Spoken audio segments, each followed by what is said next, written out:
guys, Codepunk here. Let's set up our web development environment on our machine. If you've got Windows or Mac or Linux, you can simply go to the Google and type VS Code. This is the code editor that we are going to use. Go for the first result and you will be on the website. Here you can download it for Mac OS, Windows, and Linux.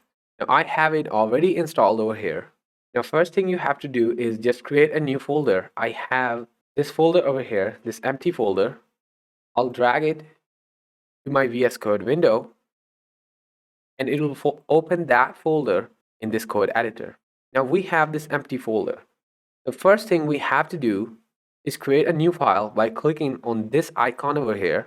It gives you a pop-up with an empty file and it prompts you to enter a new name. I'm going to just type index, and remember, whenever you are creating an HTML file, it has to end with .html. That tells the browser that this file has HTML inside of it.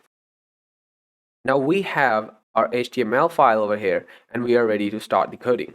Like this video and don't forget to subscribe the channel.